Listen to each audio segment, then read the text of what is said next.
The night the door broke was the kind of night that changes the temperature of a man's blood. It didn't start with violence. It didn't start with warnings.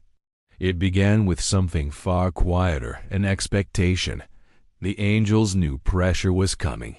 They could feel it in the way the streets grew colder, how familiar bars suddenly locked their doors, how neighbors who once waved now ducked behind curtains. But pressure is one thing, impact is another.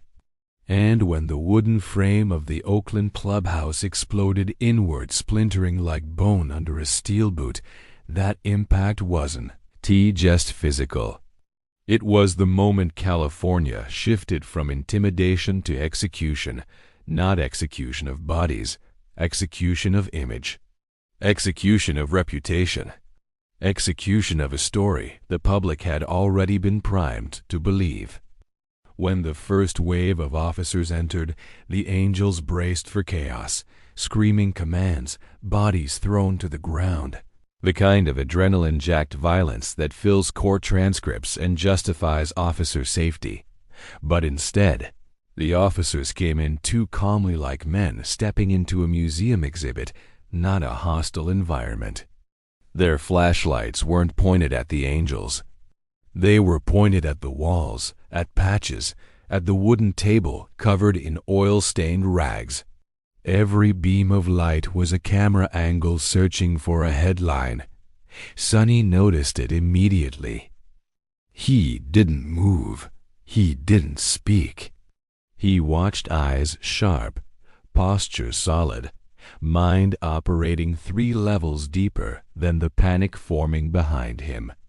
Because real leaders don't react to noise. They react to silence. And this silence was engineered.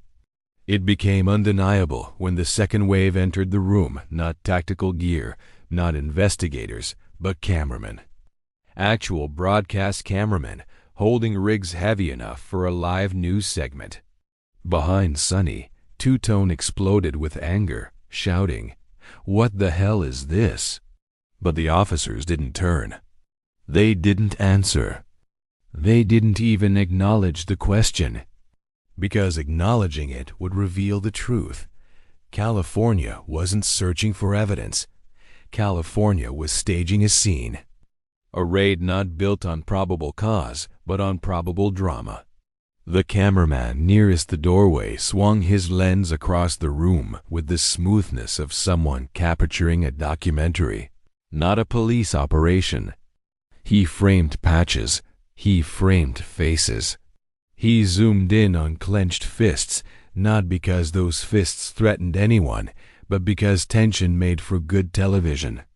Sonny stepped into the center of the frame intentionally, positioning himself where he could control what the camera saw.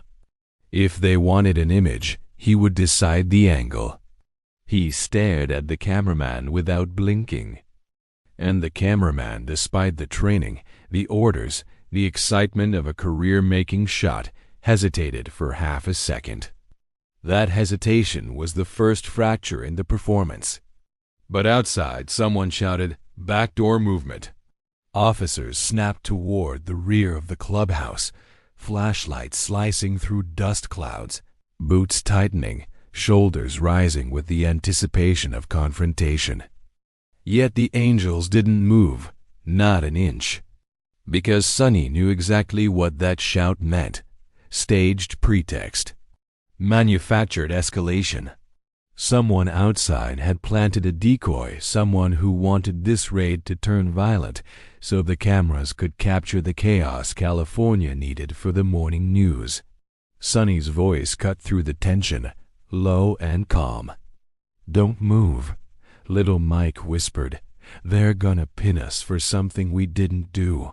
Behind him, the younger angels vibrated like engines redlining, wanting to fight, wanting to push back, wanting to reclaim control in a world suddenly bent against them. But Sonny stayed still, frozen, focused, furious but controlled. It was the calm of a man who'd seen traps before, just never one with such perfect theatrical lighting. He walked toward the shattered doorway, stepping through smoke and flashlight glare until the cameras had no choice but to focus on him. "You broke a door," he said, voice steady, "because you couldn't break the truth." His words weren't loud, but they carried the weight of a man who had spent years watching law enforcement bend facts into weapons. One officer, young, nervous, flinched. The sergeant stiffened. The cameraman lowered his angle slightly, unsure if he was capturing a villain or a leader. Then came the turning point. The sergeant whispered a single word. "Pull. Not detain, not secure. Just pull." The officers began withdrawing in rigid formation, not victorious, not confident, but unsettled. Two-Tone lunged forward half a step, but Sonny's arm shot out, stopping him. "Let them leave," he said. Not because the angels were intimidated, but because Sonny knew this wasn't the fight. This was bait, and taking bait is how wars get framed. But the youngest officer lingered. He turned back, eyes conflicted, and spoke in a voice meant only for Sonny. "They're not finished." Sonny stepped forward. "Who's they?" The officer swallowed hard. "Everyone." Then he disappeared into the fog. For a moment, the angels stood in silence, the kind of silence that isn't peaceful but electric, buzzing like a high-voltage line ready to snap. The broken door gaped open like a wound. Outside, fog rolled across asphalt in waves, catching the blue-white police strobes and turning them into ghostly ribbons of light. Two-Tone muttered, "They wanted us to snap." Little Mike added, "They wanted us to be the story." And Sonny, staring into the fog where the officer vanished, sighed, "We already are." What he meant was deeper than the words. California wasn't trying to destroy the angels in one night. They were trying to define them for every night that followed. Inside the clubhouse, tension surged through the group like heat through steel.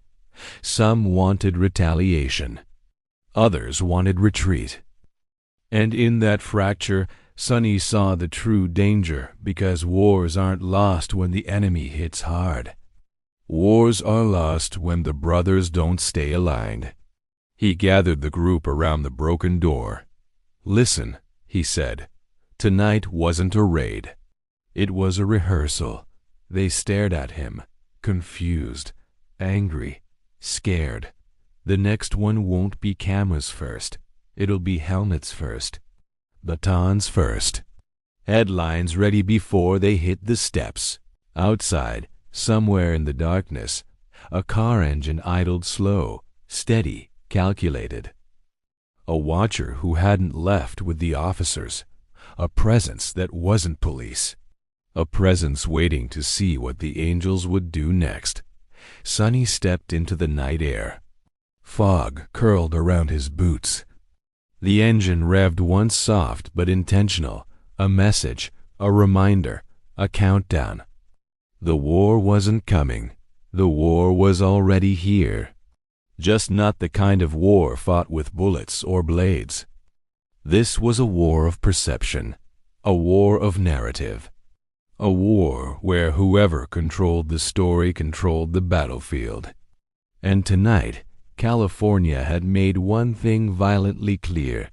They intended to control the story. By any means necessary.